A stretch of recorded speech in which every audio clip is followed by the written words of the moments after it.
everyone! Pineapple here with a recent British dark comedy drama book adaptation, partially produced and headlined by Ella Purnell, Sweetpea, a sort of drama romance slasher, and seeing this plot and Ella Purnell leading, I decided to check it out, and it was certainly an interesting series. We only have one season of 6 episodes at the moment, with another coming on the way. The show is about the titular Sweetpea, Rhiannon Lewis, who after being routinely shit on since her school days, finally snaps and becomes a serial killer. It's a lot more nuanced than that, and that's what caught me. The first episode is pretty clear, but each character tries to justify themselves and have hidden facets below the surface, and not everything goes the way you or the characters will expect. Starting with the characters, we have Rhiannon, who... and she is a very well-defined main character. Sure, you need the suspension of disbelief that comes with any TV show that has a good guy serial killer, but she's easy to empathize with, even when doing heinous shit. When things go her way, you're happy, and when they go the other way, you feel the tragedy. She is very much someone who is a victim of others and herself, even when, committing murders. So of course, murder is rarely justified, but the fact she wars with herself and is rightly critiqued by other, more reprehensible characters, the show puts her in a good spot. Not on a pedestal, and not as the scum of the earth, but look at her, she's hot, so maybe we should just let it all slide. As the main antagonist who takes on a really interesting turn is her childhood bully. The woman who seemingly has everything put together in life above everyone else, Julia Blenkinsop, played by Nicole Leakey, and I'm sorry, how the hell does a girl with the last name Blenkinsop go around bullying other girls? She'd definitely be near the bottom of the food chain, not starting Rhiannon's mental and physical decline. For most of the show, she is a typical bully, but by the end she becomes a good representation of the realer archetype, someone who is hurt and hurts others, and who as kids just didn't know any better and did terrible things to make themselves feel better, and all of these facets work, even if, as I said, for most of the show she's just a generic cardboard cutout of a bitch. Then we have the two main male characters continuing Rhiannon's harem, because seriously, out of the 4 main characters I'm spotlighting, 3 of them have kissed Rhiannon and the other one is her. First we have John Pointing as Craig, the less moral of the 2 boys, but is also understandable. He wants her father's company, and while having ghosted her at the start, she leads him on and tries to drop him after he lies for her. So he leverages her guilt in a way to get ownership of the company. He isn't really more complicated than that, and wasn't really entertaining, all things considered, but I like that he was more oblivious than filled with ill intent. He lashes out and doesn't seem to realise how badly he hurts Rhiannon at the start, and showing that he is also hurt emotionally by Rhiannon's actions does well to support the sort of cruelty to beget cruelty nature of the story's message. Finally, we have Rhiannon's co-worker and later boy toy, Callum Lynch as AJ Pearce. And I'll be honest, he doesn't do all that much. He takes the job Rhiannon isn't tough enough to get, her only getting the promotion to work with him after she gets a confidence boost the best way you can: murder! He then spends 5 episodes standing off to the side and, much like me, just thinking Rhiannon's pretty. And nothing too suspect is going on till the end, where he finally gets with her after she lets Craig go, and the season cliffhanger rests on him, as thanks to a very early detail, he cleverly has a gotcha moment, and in trying to escape the house, Rhiannon freaks out as she doesn't want to be alone again, and ends up stabbing him, which I think I'd feel worse about if I wasn't busy simping. AJ is played well and fits great in the narrative. I just didn't feel a great connection to the character due to how much time we spent on the back burner. Now that we've looked at the most impactful characters, why don't we take a look at the actual show? Before we get into the story, we have the opening credits. While not one that I would watch every go around, I love the art style, all little in-jokes, and the contrast in colours. The song is a good match, but like I said, not something I'm enamored with enough, like some anime openings to the point I want to see it every time. First of all is episode 2, no wait, hold on a minute, episode 1. And while doing well to set up most of our players and Rhiannon's state of mind, it really is just 38 minutes of the world and almost everyone around her spending their time pissing on Rhiannon. One guy literally doing so. Her sister has little regard for her and is honestly underdeveloped, as her whole character trait is wanting to up and sell their dead father's house that Rhiannon is still living in. Said father dying in front of her while the sister is nowhere to be seen. And his last words telling her to stand up for herself. There's the guy who ghosted her but wants to take over her father's company. She's passed in a promotion for a walk-in man. Her dog fucking dies. And Julia is back in her life, the real estate agent selling her house. Yep, not gonna lie, her crash out is understandable. She confronts Julia but is still too weak-willed to really do anything about it, and trying to collect herself under a bridge, a drunkard ends up pissing on her, as I said before, so she gets angry and uses her father's knife that AJ commented on is a bit of nice kit earlier to stab the guy like 28 times.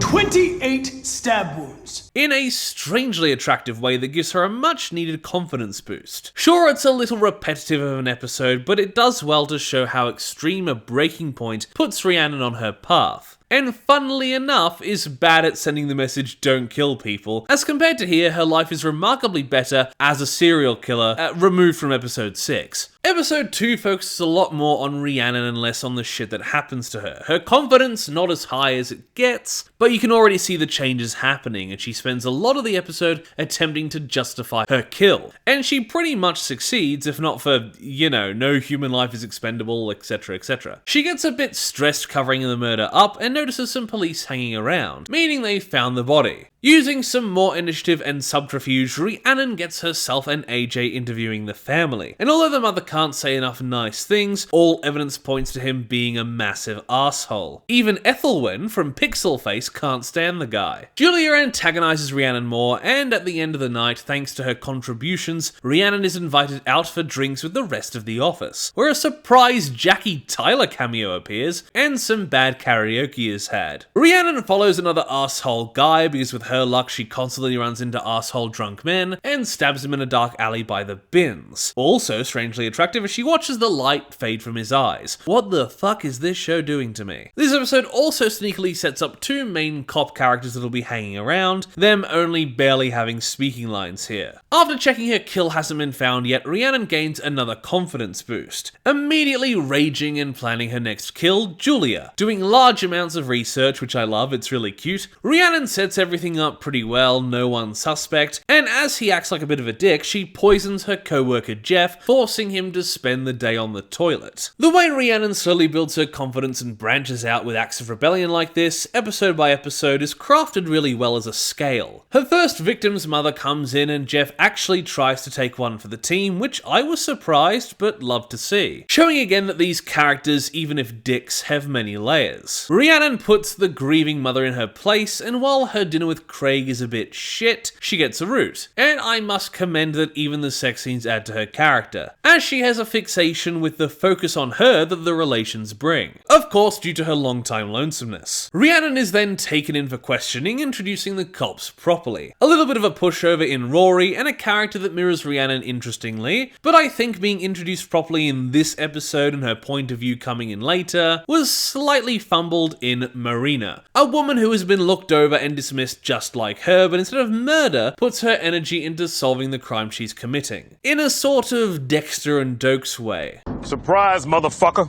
Her second body is found, but Julia is taking the piss by having drinks with Craig, so Rhiannon, in a totally justified measure, pops her tires, takes her home, and after a pretty nice tussle, knocks her the fuck out. Episode 4 takes a nice change starting from Marina's perspective, mirroring Rhiannon well, as I said before, the show contrasting them against each other. Both self-destructive, but one for good and the other for evil. Rhiannon hasn't killed Julia yet, just keeping her in the basement, causing Rhiannon's head to start pulling again. Rhiannon, oh Jesus, puts the moves on Craig to get the security footage, noticing the camera, and is generally more confident now that she's got one over on Julia, sexually harassing a guy that sits strangely close to her, and takes advantage of Julia's disappearance to upgrade her job and cover the mystery. AJ pretty happy for her, hoping they don't have to fight to the death. Ooh, that's some sad foreshadowing. And Marina is being forced by Osgood? Since when was she here? To scrub through footage unnecessarily and comes across Rhiannon leaving the club after confronting Julia. And then doesn't really do much till next episode. You'd think for an episode that starts focusing on her that she'd get something more substantive to do. Meanwhile, Rhiannon digs into Julia's personal life, her friends Vapid and her fiancé Marcus concerned. But all it takes is some digging by Rhiannon, finding him drunk off his ass to reveal that she routinely tries to escape Marcus, only to find her way back. Julia still manages to get to Rhiannon, leaving her in the basement again as she tries to have a drink with AJ, only for Craig to appear and ruin things. The episode has another good cliffhanger as once again Rhiannon tries to kill Julia, only for her to reveal she's in an abusive situation, taking it out on the world, and falling into hysterical tears and looking to Rhiannon for support. This shred of vulnerability once again putting a stopper in Rhiannon's murder spree. Penultimately, the show takes a weird turn as Julia and Rhiannon get closer, Rhiannon unable to kill her, and although there is one good fight between them, things start to go smoother. Julia comparing Rhiannon to her abusive fiancé, and then showing a massive sign of trust as she helps apply her makeup for a date with Craig, perfectly able to stab her eye out, but not doing it, and this relationship between the two of them is really weird and there's a lot that you can draw from it. Julia seems to be trading one abusive relationship where she's controlled for another, and next episode once the whole thing blows over she does to Rhiannon what she did to Marcus and ghosts her, leaving Rhiannon worried and badgering her. Perhaps Julia escaping her vicious cycle of leaving abusive relationships, or perhaps next season she'll come back ready to continue said cycle. Marina continues her investigation into Rhiannon, barely sanctioned, later punished by Osgood, noticing the missing footage, and Rhiannon takes preemptive measures to make sure Craig doesn't spill that she was there. The next day, Jeff and Marcus are teaming up after they both realise she's shifty. Marcus confronting her at the search party about the vandalism she wreaked in his home, straight up assaulting her and threatening to get her fired before AJ interrupts, and that on top of Marina's suspicions deepening, it's too much for Rhiannon, and she follows Marcus out intent on some stabby time, only for Jeff to catch her in the act. A real holy shit moment.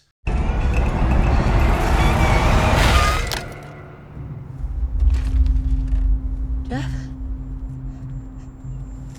Jeff? What were we gonna do?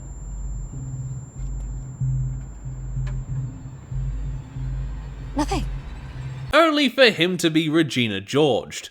Rhiannon is ready to give her up, but thanks to such a shit threat from Marcus, she comes up with a genius idea that Julia follows her orders on. Rhiannon crafting a plan to frame Marcus. It works pretty well, things get spicy in the middle, but when the police roll up, supposed to catch him in the act, Rhiannon gets pissed when Julia is about to apologize and go back to him. So she pushes him off a ledge, Marina looking right up at our serial killer. God, this show's good at cliffhangers. Into the finale, things are looking up. Julia and Rhiannon are of course taken into custody, Marina using extreme prejudice. But thanks to Julia and Rhiannon sticking to their stories of Marcus's death, they're let go thanks to Osgood, but Marina isn't very happy, having a small freakout. You think a trained cop would be able to restrain herself more. Rhiannon's knife that Marcus got his prints on is linked to the other murders, putting Rhiannon in the clear.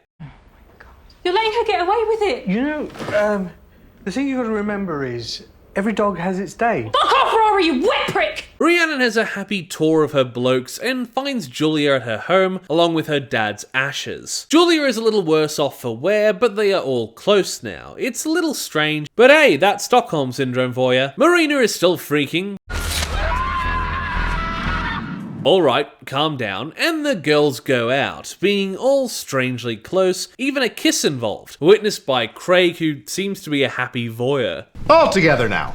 Lesbian. I also like to watch. The girls share a really nice scene on a rooftop, failing to spread Rhiannon's dad's ashes properly, after she's very insistent on having Julia live with her, but Julia seems not too invested, making excuses in a later scene and then just vanishing. After drunk texting AJ, Rhiannon knows she has to dump Craig, and let's be honest, he's kind of a dick. But he uses the fact he covered for her with the cops to leverage her into control of the company. Wow, never mind, total douchebag. Marina chills in Rhiannon's house overnight, ready to catch her, even finding the security footage, but is unable to do anything but threaten to stalk Rhiannon, since, you know, the whole breaking and entering thing. Rhiannon bangs AJ and they have a lovely time, but the next morning as they ponder the killings, she slips up.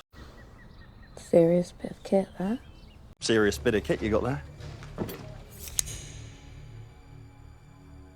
AJ confronts her before leaving and she tells him the truth, trying to justify her killings but sounding pretty psychotic. That's both pretty and psychotic. AJ, being as moral as he is, tries to leave her and insults her, Ella acting her ass off, so she freaks and ends up stabbing him. The season ending with her regretting her multiple stab decision, bathed in his blood, and her sister walking in on the scene, cutting to black before we see her reaction. You bastards, cliffhangers to the end. Well, at least a season 2 is already being worked on. Fingers crossed that unlike most streaming shows these days, it doesn't take 3 years to make. Well, I say streaming, but this seems to have been distributed on a real channel. But it was all dropped in one day, so essentially it's a streaming bingey show. So in totality, I really enjoyed Sweetpea. Sure, there were choices and pacing that I'm sure won't catch some people, but even with the repetitive first episode, I was sucked in by the end of it, and by every cliffhanger afterwards. Also by the sheer eye candy of Ella Purnell looking like that. Most characters were either interesting in performance, or multi-layered enough like Julia to keep bringing you back to the table. And as a lead, Ella puts her all in. Although I do wish it was a little longer, at least 8 episodes. As with TV shows now, seasons getting shorter and shorter on average are really starting to feel like draggingly long movies. The music was a little too popular and contemporary for the material, but I don't remember any songs overpowering the moment or anything, all pretty serviceable. So while I've seen better, and this certainly isn't for everyone, I was really interested and will be coming back for season 2. So I'll give season 1 of Sweetpea a solid 7 out of 10. I can't justify higher for the reasons I've pointed out, but I feel the positives outweigh the negatives. Although I disappointingly feel after how dragged out it is, not everyone would watch past episode 1. If they were looking for a new show, they probably would need to really like the genre, writing style, or Ella to stay on if they didn't already know what they were in for. Thank you everybody for watching my review of season 1 of Sweetpea. Please like the video if you liked it, comment down below if you wish, consider subscribing to the channel if you do, ring the notification bell so that you're told every single time that I make an upload. Once again, thank you for watching and I will see you in the next review. Bye! Toast.